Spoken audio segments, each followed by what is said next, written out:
Who frickin' day, everybody. Welcome Who day?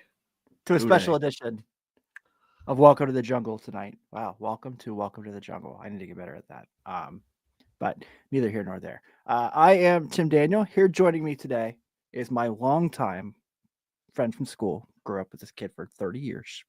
Also has a Bengals podcast, so he's going to come hang out with me tonight, and we're going to do a special episode called "Bourbons for Burrows." So that's what we're doing tonight. This is my good friend. You can check him out over at the Talkin' Bengals podcast.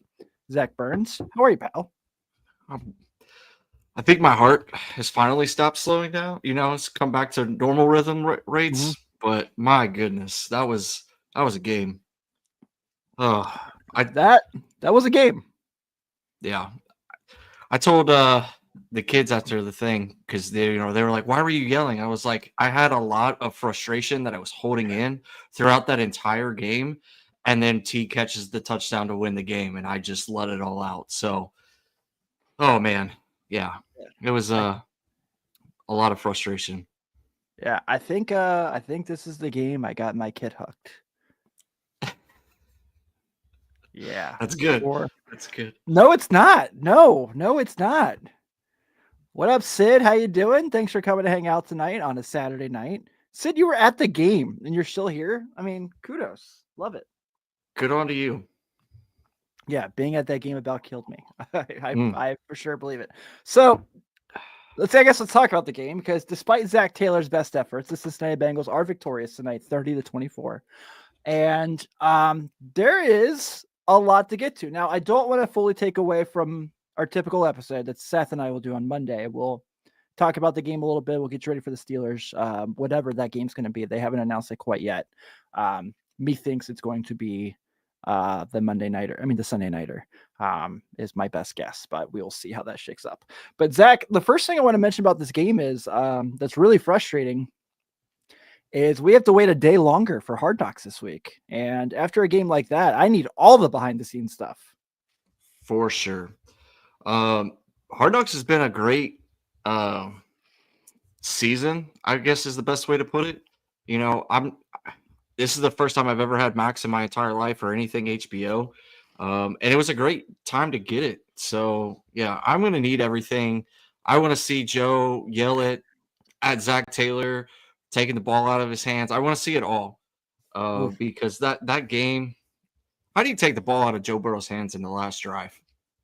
Better Um, yet, why is Cade York kicking on third down? yeah, that's the thing that annoys me, and we'll get through that. So I just want to make sure we point out that this was a backdoor cover. So the over under this game was 50.5, and Mhm. going to the fourth quarter, the score was 10-10. So if that tells you everything you need to know about the fourth quarter and what Mm. that was like, on the Broncos side of things, give Bo Dick some credit. I mean, Oh that yeah. fourth down touchdown throw. I know that the conversation is going to be was it a catch or not, and the fact that he slung it in there between two defenders. And I understand Geno Stone has been very disappointing, but Mike Hilton fought like hell with Cortland Sutton for that ball. Oh And yeah. dude, the fact that kid put that on the dime, I was not a Bo Nix believer coming into this draft. I'll be honest with you. I thought there's a reason he was in college so long was because he wasn't ready to play in the league. And I'm eating my words, man. He has them in the playoff chase. They beat Kansas City next week, who look like they're probably not going to play their guys, and obviously they get the spot that we're fighting for. But I am a Bo Nix believer, man. He was awesome in the fourth quarter, except for the interception. But that was just Joseph Asai making an awesome play to make sure to get his hand on the ball. Yeah. Bo, I mentioned to you in our text messages with our buddy down in Texas that Bo Nix was on the Auburn team when Joe Burrow I saw he saw and that the the seminar LSU, presser. Yeah. yeah, and the LSU, and they lost 23-20. So in crazy fashion, here we are in an overtime thriller with Bo Nix and the Bengals. So it's gonna be crazy. It's gonna be an interesting week going into next week too. But man, that was a game. Yeah, it Ta- was. take the emotions of just being a Bengals fan. Like even my friends and people that I have around the country being in the army are texting me like, "Are you okay? Like, what is going on? why are you kicking on third down? What is happening with your offense right now? Or what is happening with your defense? Why are you letting Bo Nix destroy your defense right now? So, but Bo Nix, man, he's a baller. Good for him. The same with the other ball that he threw down to Sutton on the other end. Oh my Uh, God. that was earlier in the game. That was an incredible play. I don't know where Geno Stone was on that play either. I mean, if he hits Sutton gets free on that throw in overtime, we're having a whole different conversation right now. And that's mind blowing. But first overtime. So first offensive touchdown in overtime in Bengals history was T. Higgins' game-winning catch today. Amazing. That is the most asinine statistic, but also the most Bengal statistic of all time. That is true. Very true. T. Higgins 11 for $130 and 3 tutties. Jamar also hit the century mark. But our boy, let's talk about our boy before we get to T and Jamar. Let's talk about Mike Gesicki today. Machine gun Mike, baby. He had a matchup advantage and took full advantage of that. And dude, we all know this guy plays hard and fights hard, and he will fight for every yard he gets for that yak. But man, that was unreal. Some of the plays he made tonight. So, I mean, in overtime, even he has that catch. He fights forward for a couple yards. That was awesome. And then, just I like the fact that every time he catches the ball, he's celebrating. It could be like 3rd and 4. He'll get 3 yards and he'll be like fired up. Like that's my guy. That's the guy I want on my team straight up. For sure. Yeah. So if you're catching this in our regular Welcome to the Jungle, Seth and I are a little buttoned up normally. We're kind of respectful. We're kind of doing this whole thing, but no, we're just gonna have some fun tonight. So we're drinking some bourbon. We're going to take some numbers. Sydney, you are not allowed to say that. All right. We are not talking about that being T. Higgins' last Bengals touchdown. Okay. So. Yeah, you can't say that, Sydney. That's not cool. No. We're going to pay him. I don't know where we're getting the money, but we will pay him. I mean, Hubbard, Rankin, Stone, and I think Pratt, that's like $100 million right there. So. Easy. Yeah. Jamar's going to be $40 million. He's going to be what, 25? Yeah. Snack box tea is a must. Absolutely. 100%. So, dude, all right. I'm going to talk about someone who's super underrated in this game for a second. And that is Khalil Herbert, because he only had 4 carries. Those 4 carries were humongous. 1, he comes in when Chase Brown gets hurt, obviously. 2, the Broncos come down and score at the position he's in because it's after Joe has the sneak. And he's the primary ball carrier. I mean, what did he have, like 2 carries this whole time with the Bengals before, like since he got traded here? And it's like much. And you knew they weren't going to give him the ball a lot, but he took full advantage. So 4 carries for 23 yards, but those were big 23 yards, man. Oh yeah, that was awesome. Yeah. So breaking tackles. Yeah. Oh yeah, the cutback for sure. Oh my God. So that trade came through pretty nice today. It took a bit, but definitely came through pretty nice. I mean, considering Chase Brown played every snap up to his injury. So hopefully he's going to be able to play in Pittsburgh next week.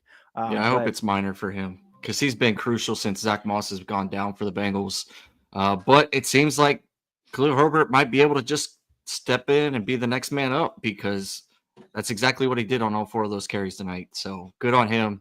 He was good on pass blocking too. Yeah. Oh, yeah. And then Chase Brown, 20 carries, 67 yards. Like you said, he had every snap as the running back until he went down there at the 1. So craziness.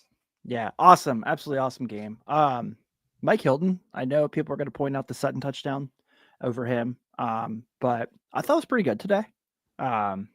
I really like Mike Hilton. I know he's not the best in coverage, but just having a dude like that who has no issues going downhill and will smack you is my kind of guy, especially in like 21. You got to, if you wear 21, like 21, there's not a jersey 21 does not look cool on. All right. And like the fact that 21 on him was awesome. Yeah.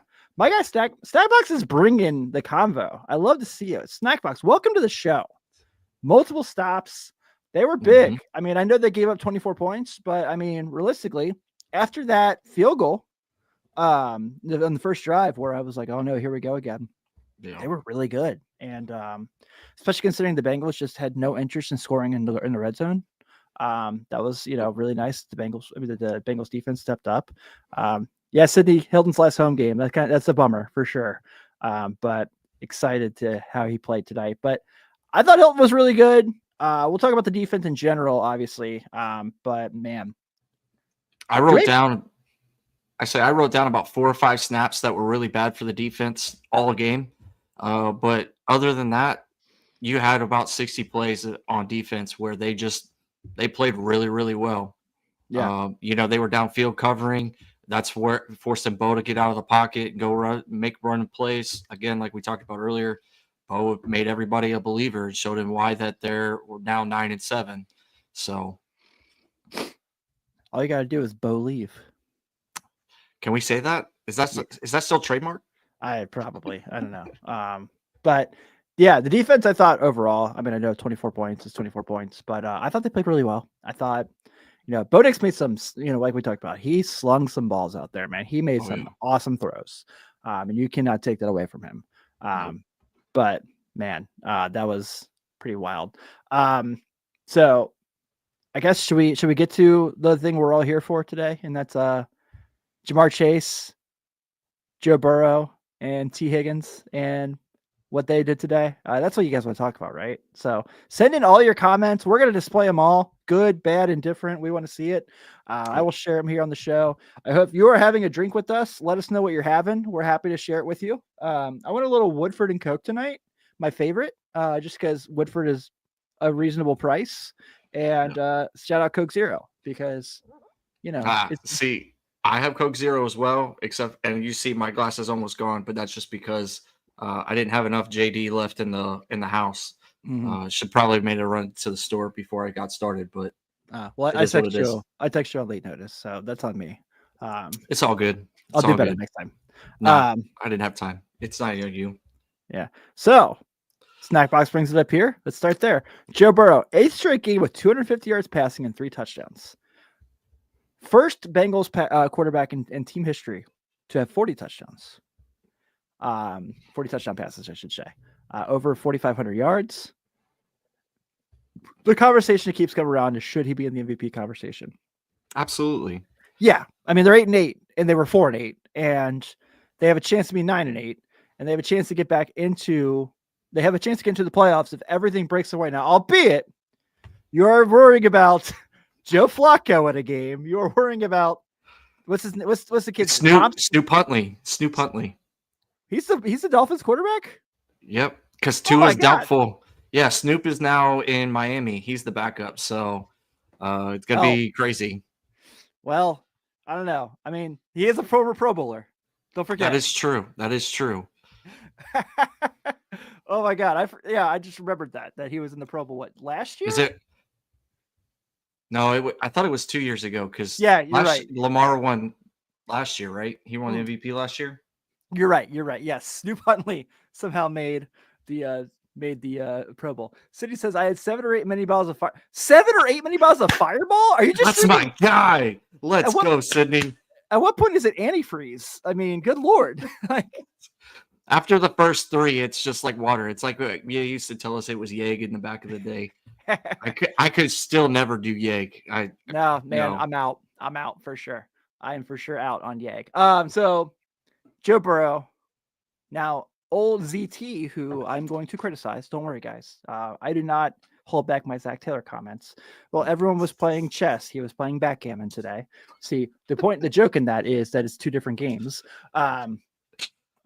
Joe Burrow, despite his coach's best efforts, found a way to win today, and losing his top running back, and all these things we're going to talk about. But dude, ZT had a nice comment in the presser today that I saw. I don't know if this is true or not. Someone put on the old blue sky that Shefty tweeted that Zach Taylor called Joe Burrow, and I'm paraphrasing, the best player in the world. And you know what?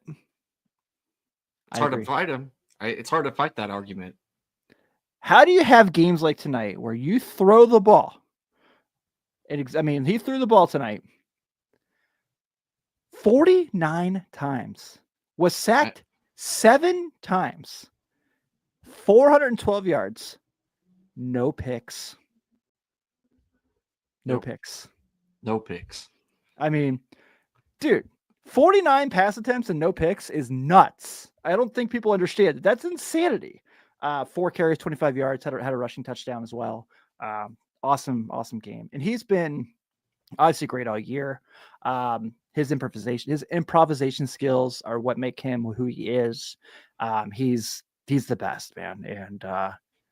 And anything he says should go. That's how I feel about it at this point. You have to give him the Peyton and Tom Brady feelings at this point when it comes to the offense, because he's evolved throughout the season. Even if you go back to week 2 against the Chiefs and see how the offense has just progressively gotten better and better and better. That's why he's thrown 3 touchdowns and 250 every game for the last 8 games. So imagine what this team could have been in those close games, and not leaving it up to the coaches and leaving it up to the kicker and leaving it up to that and just leaving the ball in Joe Burrow's hands. We'd probably be talking about a different scenario. We might be talking about the 1 or the 2 seed right now. Yeah, and tonight specifically. So first drive of the game, they go for it on 4th down, and I love it. I'm all for it. Love it. Hate the play call. Absolutely hate the play call. Why are we running? Yeah, if I have Joe Burrow and Jamar Chase and I need a yard, I'm going to give them a chance to give me the yard. If he drops the ball or it's an incomplete pass and like Patrick Surtain has great coverage, okay, I lost that possession. That goes to you guys. Let's just put some defense out there. We'll get them next drive. It happens. Whatever. So, and then of course, you mentioned it earlier. Snack Box is mentioning it right here as well. Overtime, Khalil Herbert has that nice breakthrough, gets some big yardage, 3rd down. Bengals have never scored a offensive touchdown in overtime franchise history until the next possession, as I mentioned earlier. And Bo Nix is destroying your defense in the 4th quarter. And you kick the field goal. You take it out of his hands. And I understand Cade York hit from 59 against Cleveland the week before. I don't care. There's a reason Cade York was signed in the middle of the year. And I understand Evan McPherson's hurt and you need someone there, but there's a reason no one else was dying to have Cade York at that moment, right? Like there's a reason he was there for the Bengals to grab. I mean, don't get me wrong. He had some nice field kicks through his stretch that he's been the kicker, but no, I am not taking the chance there of losing this game because they did not give Joe Burrow a chance to win it. Absolutely. Cade York, a friend of mine back in Utah, he is a Commanders fan, lifelong Commanders fan. He texted me after he missed it. And he goes, "That's the reason why he only lasted 2 games in Washington." And I went, "Makes sense." Was he the kicker this year that had that like 9 field goals for them? I don't remember, but they only played 2 games for them. But yeah, it was just craziness. Absolutely craziness. And you mentioned it. So if you take the 49 passing attempts that he had, the 7 dropbacks, that's 56 attempts of passing tonight alone by Joe Burrow. Yeah. And only 3 or 4 were overthrown balls. The rest were drops of the 10 incompletions. And maybe only 2 of those drops were technically his fault because of just ball placement. Because you even heard. Oh my God, Jamar drops that touchdown. I couldn't believe it when Jamar dropped that touchdown. Jamar never drops a touchdown. So, but we're off on 1. It is what it is. We're not perfect. So just kind of crazy how it went. I don't know how many targets Jamar had, but he had 9 of the 9 catches of the 39. So he definitely made up for it down the stretch. Okay. And then targets. we haven't mentioned it yet, but what about Yoshi? Yoshi playing the ball well, finding that 25-yarder. Holy moly. Craziness. Yeah, that was sick. Between him and Gesicki, man, they took the pressure off of T and they took the pressure off of Chase, and it opened the passing game really down the stretch because T doesn't have 3 touchdowns if Gesicki isn't continuously getting the ball and getting open and catching it. And same with Yoshi. So great game out of both of them. It's crazy that Cade York got carried by Joe Burrow, the national champion 2019, and that's how he got drafted. That's so true. I always think, was he the Browns guy? And that's why you draft a kicker? Was that him? Yes, that was him. Okay. Yep. Yeah, I thought he was. Which always makes me crack up because the Bengals did the same thing. 3 tight ends get a catch tonight, by the way. So obviously Gesicki gets 10 catches for 86 yards.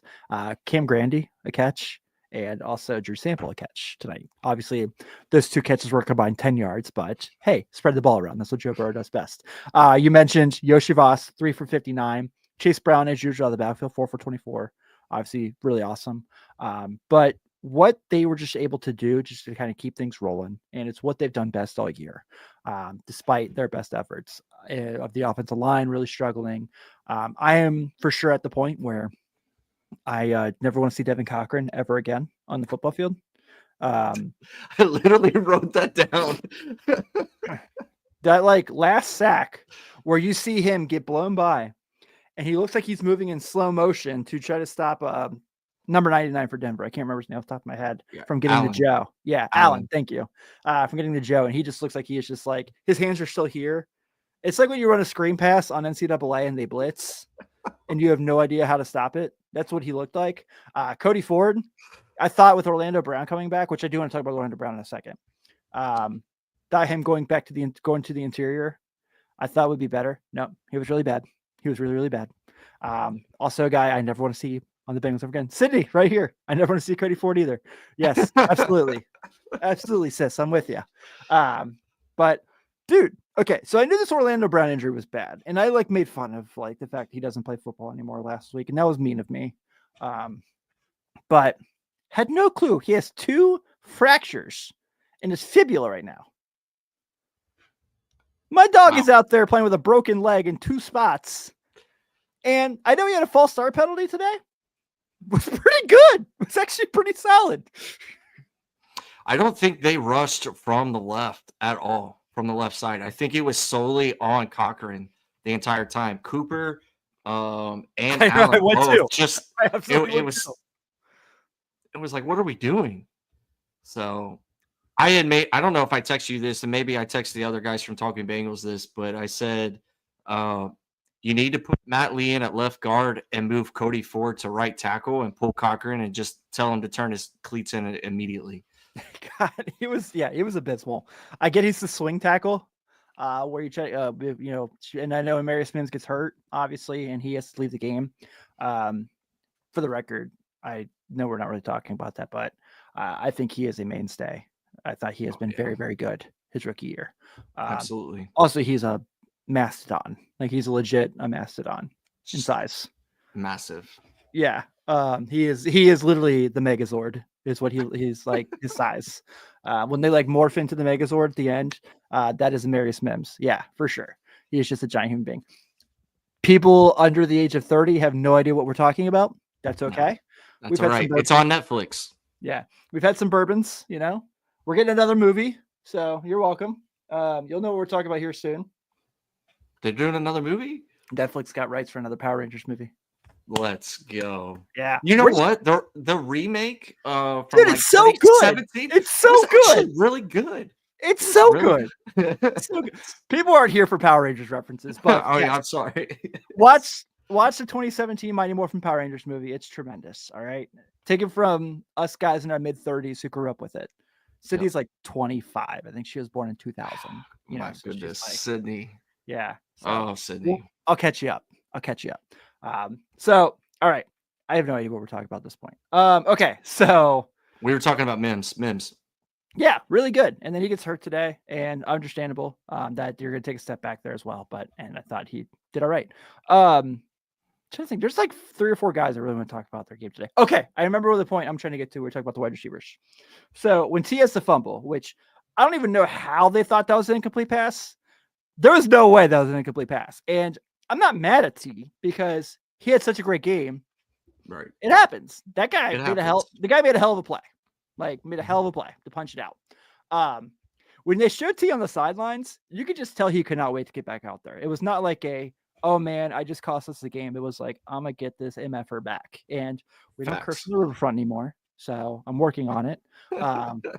We are a family-oriented organization now. But not only did he get it back, but winning the game. And also, that catch so when they get the ball back after the punt in overtime, Joe throws a little out route to him and he kind of scampers for a couple of yards. And you're like, just getting close to the field goal range. I'm just like, okay, cool. And then the catch before that was better than the touchdown catch. We're never going to talk about, people may never remember that catch, but that catch he made to get them down to the 3. Holy crap. That was insanity. They review Good it. on him. And they bring King's Territory in to be like, do you think his second foot was down? He's like, dude, that's down. Like, it's fine. Like, he got the catch. And just like, what I'm trying to say is pay the man. Pay him. Pay the Absolutely.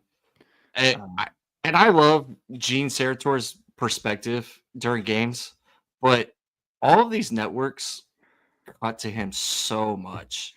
It almost takes away from the game a little bit, in my personal opinion. I don't know.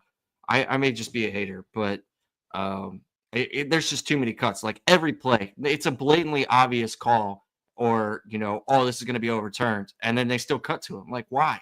For what reason? But going back to T, that catch going back down to the 3, good on him, man. I literally posted on our Facebook page for Talking Bengals. You got to pay T. You got to pay Jamar. I don't care what it costs. Just pay them now. Back the Brinks truck up. And keep Mike in town. Oh, yeah, for sure. Mike, he's a locker room guy. Everybody seems to love him. He's an energy guy, like you said. He celebrates every time. Love it. We talked about it on our show last week when you were on our show. That's the player I would take to bring back if we had to bring one player back from this team that is potentially not going to be on the team next year. So it's not named T. Higgins or Jamar Chase. Well, yeah, because those are obvious that they're coming back. Yeah.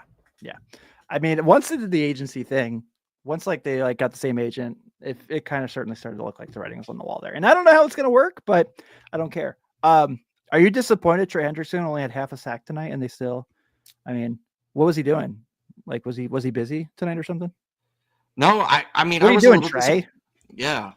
I mean, I think they were double. I think they're double blocking him, which is understandable. Mike McGlinchey's also awesome. I mean, let's go ahead and call it what it is. Yeah. Mike McGlinchey's very good. Wait, was he on that is. side or is he on the right side? I can't remember. I don't know. I felt like he was on whatever side Trey was on all night long. So him Which and is Osai the right split answer. and him and Osai had that half. Cedric Johnson stepping up, getting the other sack. Yeah, we only had 2. So we talked about Pratt earlier getting a big pick on Bo Nix. I really think that if you can find a nice edge rusher in the draft and maybe the second or the third round, I think this defense is actually going to be okay. I mean, obviously they're going to need help in the secondary and doing all of that kind of stuff, but like on the interior 7, I think they're going to be okay. I'm saying this is a true homer, but I don't care. Find a way to get me Ben Morrison and Xavier Watts next year, okay? Ooh. Find a way to get me Ben Morrison and Xavier Watts, because when Dax Hill's back from his ACL injury, I think Cam Taylor-Britt's going to be better because he's going to have him on the other side. You're going to have DJ Turner back, who I thought played really well for his injury. You're going to have both did. Yeah, absolutely. And so you bring Xavier Watts to this crew, who is a ball hawk as a safety, and Ben Morrison didn't get a chance to show how good he is because he hurt his hip, but is a certified dog. He's not as good as Will Johnson or Travis Hunter, but he can flat out cover. And I will attest to this because he plays for my team. Actually, him and Watts both play for my team, but that's neither here nor there. Last time the Bengals had a Notre Dame corner was Kivari Russell. I know a lot of people want to forget that name, but he had some nice moments. Not going to front. He did. Yeah. Did you buy that jersey? No. Okay. I did ask Chinadum and Dukeway to be on our show. I haven't heard back yet, but so I'm going to try again for that. Just kidding, giving all the behind the curtain stuff here. Chris Jenkins today, wasn't great, and that's okay. When Denver kind of had that drive in the third quarter to tie the game, where they really just kind of blew the Bengals off the ball, he was kind of getting exposed, and that's okay. He's a rookie. He's going to figure that out. I'm still extremely high on him. I think he's going to be awesome. I do think he's legit going to be very good. And Denver just kind of took advantage of the fact that he's a rookie there and give him credit. And then McKinley Jackson kind of was not super around today. Also, that's okay because he's been great all year for where he was drafted and what he was supposed to do. And I thought that was, sometimes rookies get beat, and give Denver credit for how they expose those guys. I think they're going to learn from this, and year 2 of those 2 dudes in the middle of your D line is going to be filthy. BJ Hill today, some really nice moments. Really good moments. I mean, he draws that penalty that on the screen he blows up, which was like double awesome because it sets him up in 3rd and 15. I know BJ Hill is kind of on his probably his last legs of his NFL career, but I thought was really good tonight. Oh yeah, he played a really good game. I didn't have any issues with him. It would have you mentioned Jackson and Jenkins, but what about Miles Murphy? That guy's been a ghost all year. Kind of almost a wasted pick at this point because you were hoping that he would be the guy at the beginning of the year. I was really high on him. I mean, he hasn't done it, and it's kind of disappointing to see. I don't know. I think that's a guy that we kind of cut ties with next year. But BJ, man, he's still playing a hell of a good ball right now, and I'm here for that because I like those veteran guys to do that. Same with Mike Hilton. Mike going after the quarterback is probably the best play that they can run. DB blitz. DB blitz, whether it's the dime package or the nickel, and he's just going after whoever. It's beautiful. Because speaking of, I think it was the second quarter. He was held up by the running back, and I don't know which. Oh yeah, absolutely. He was held up, and he's standing there screaming. He doesn't get the call. Much like, since we're going to talk about that call, let's talk about the one on the fair catch on the punt. Isaiah Williams gets wrapped up, and he doesn't get the call. 3 seconds after, and then Trent Green on the broadcast goes, "I wouldn't have thrown the flag." It's like, shut up, dude. It's like, you're so mad that your 9-0 Chiefs got beat by the 4-5 Bengals, no 3. All right, I was at the game. I saw Peter Work's punt return touchdown in person. It was beautiful. Yeah. Shout out to Peter Work, by the way. My dog, forever. I will not accept any Peter Work slander. So if you come in our chat and say something bad about him, we're gonna fight straight up. Sydney, I'm sorry if you don't know who Peter Work is. Just go YouTube it. I promise. Legit has a case to be the greatest college wide receiver of all time. Like, legit has a conversation. Yes, absolutely. And I mean, was unreal. And I've got plenty of signed Peter Work merchandise in my basement. Was the reason LeBron James were number 9 as a wide receiver in high school was Peter Work. Nice. Yeah, kind of cool how that worked out. That guy didn't turn out to do anything though. No. Didn't. Yeah. So yes, you bring getting injured. So yeah, you mentioned it. So I don't understand how that's not called as well. Like, I'm holding Iris and I'm like, what is going on? You moron, coach. And like, she's like, the hell's going on, Dad? Are you okay? Like, she's like hugging me real close because she thinks I'm sad. Like, Dad, it's okay. Like, Dad, like rubbing my back. And I'm like, we're fine. Man. We're fine. I got a really cool video of the touchdown of me and her celebrating. So that's good. That's good. Yeah.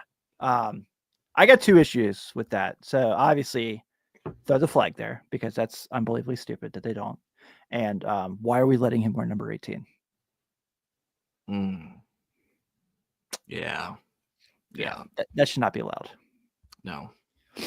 18, 14, and 78 should never be worn by a Bengal ever again. Oh, no, absolutely. And now 9 and 1 and 5 should also never be worn by a Bengal ever again. Yeah, we're just going to go ahead and just do it all. Do them all. Put them all up in the rafters. Well, whatever it is. I don't know what it's called. The Ring of Honor is cool. I dig it. But yeah. I kudos to the Brown family for starting that, by the way, because it felt long overdue when they started it. What was that year during the 50th anniversary they started it? Yeah, I went to the first one. Ken Riley and Ken Anderson and Paul Brown. That's been a cool honor to see and a cool tradition to see, especially since you can't retire every single number because there's been so many good players across the league. So yeah, we're just kind of talking at this point, but there's 2 more things I want to mention before we get out of here. Ryan Rico only had 1 punt, but that punt in overtime, no, not in overtime, sorry, but in the 4th quarter was insanity. Was it 8 seconds of hang time? I think they said on the broadcast. Yeah, it was up there for a long time, and I loved every second of it. Yeah. So probably the steal of the century when it comes to special teams players. Yeah, he's so good. And I had no clue who he was because I don't follow the NFL draft anymore. Jermaine Burton's 38-yard kick return was really nice to see. Yeah. Overall, he found a role. Yeah, I think he's gonna end up being fine. I understand why they don't trust him to get the Yoshivas snaps right now, but I think eventually he's gonna fit that role fine. Um, he had that one catch early in the year for like 48 yards or so, Yeah. and that was pretty awesome. So I think he's gonna be okay. But that return was great. I don't really love the new kick return. As a matter of fact, I loathe it deeply with burning passion. Yeah, it's the Um, dumbest thing in the world. but Put the ball back on the 25-yard line for the kicker, and then just give us the old stuff, when Devin Hester would go back there and just return it. yeah, So though the Charlie Jones touchdown against Cleveland was really cool this year. I won't touche. take away from that. All right, man. Well, let's go ahead and wrap this up because I know Seth and I are gonna do our regular show on Monday. Oh, yeah, for sure. Just kind of going Absolutely. game to game. But final thoughts on this is I hate that they're 8-8. I love the run they're making. And a chance, obviously it's not a direct chance, but the possibility of going to the playoffs by beating the Steelers, I couldn't ask for anything more in life. Oh, yeah, absolutely. Love this. This is a great opportunity. Um, and it's going to be it's a game for Pittsburgh too, because they haven't even clinched. So they're going to bring their A They've game. lost 3 in a row. Yeah, Russell Wilson is a full-on cornball. yeah. He's a dork. I was listening He to could Tony. not motivate me.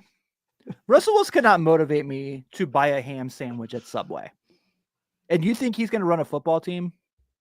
That's crazy. I mean, don't be wrong. Zach Taylor could not motivate me to eat a meatball sub from Subway. But Yeah. Russell Wilson's like, all right, guys, let's go. Like on Hard Knocks is like draining. It ruins the energy of the show. Yeah, absolutely. So I think Mo alluded to this during the Tony and Mo show on Monday, but they had said that Hard Knocks may have been the worst thing to ever happen to the Steelers this year because since Hard Knocks started, other than the Bengals game, they've just been absolutely dog wash. Yeah, and they lost 2 So weeks for the Bengals game. That was the Eagles, yeah, right? Yeah. It yeah. wasn't the Eagles game. It was what's the Eagles game? No, they had the snow game. Then they played the Bengals. Then That's it right. was They the lost to the Eagles. Browns on Thursday night. Yeah. They lost, and that was what started this thing. And then they came here, they won, and then they lost to I think it was the Eagles, and then I forget who the other game was, and then they just lost Baltimore. to Baltimore and Kansas City. Yeah. Baltimore, and Kansas City. So So it's been an interesting year, that's for sure. So, but yeah. I wish I could love hate it. Mike Tomlin because I hate the Steelers so much, but he's Yeah. just so funny in that show. Yeah. And also he's just really good at his job. And so I can't take it away from him. Yeah. But I wish Zach Taylor would actually take notes. yeah, God. Has he ever cursed in his life? Like, come on, dude. Like every time he has a clip on Hard Knocks, it's like he's never getting on a player. It's just like, all right, man, come on. Like, go. I say you're not coaching BYU. You're coaching the Cincinnati Bengals. You're professional football. This isn't the BYU Cougars where you have a code of honor of how you have to speak to players and students and all that other stuff. Like, dude, like if I need like motivation, and I hate to say it because I made fun of him for also just having no energy whatsoever. I find the BNF and Pro speech from Marvin on Hard Knocks the first time the Bengals were on it, and I get fired the F up. Like, yes. Yeah, it's such a great speech. It's like probably his only good one. That's true. That's true. Also, one last thing before we get out of here, the Veterans Committee came out today. Willie Anderson once again on the ballot. Get Willie in. Absolutely. Get Willie in.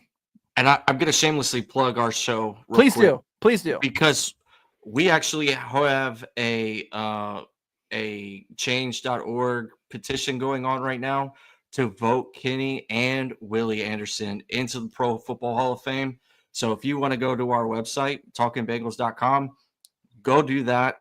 Also on talkingbengals.com, you can catch all of our other shows. We record every week. Tim was on last week if you want to go catch our show from last Sunday. But give us a good it's actually talking_Bengals, Timmy. So it's all good.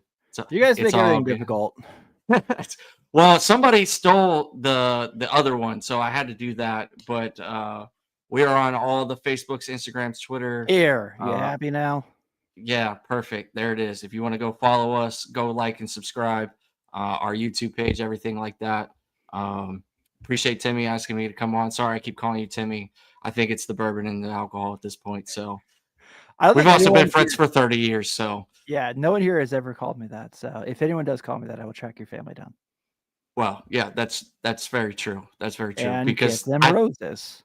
I do that out of love, only in remembrance of your dad because I remember going to, Reds games with Dude, him and he'd call you that was that. like my first thought tonight was this game. I was like, I could not imagine if my dad were still here. The text message I would like just the a roller coaster of text messages I'd be getting. Yeah. I miss it so much. Yeah, But I won't get you guys emotional here by any means. no, So no, no, don't absolutely worry. not. Sorry. You No, you're good, dude. You're good. All right. yeah, Well, we're gonna wrap this up. Thank you guys for hanging out with us on a Saturday night. We had 130 live viewers tonight, so thank you for chilling with us. beautiful, Yeah. beautiful. If you want to check out Zach's show, please do. It's at Talking Bengals, Talking_Bengals on all the socials. If you want to see Zach and the late 2000s Boone County High School football team, I'll talk about the Bengals. That's the place to go. And sometimes we talk about those Boone County Rebels too. Oh man, that's tough times right there, Harry. Tough times. But dude, thanks for hanging out. This was really cool. I'm glad I got to have you on. Absolutely. We should do this more often. Yeah, for sure. But we're gonna wrap this up. We'll be back on Monday. Seth and I will get to like a real discussion about the game and get you ready for those darn Pittsburgh Steelers next week. I call them Steelers for a reason because they are as good to me as a stole. And I will see you all then. Have a great night. Hooray.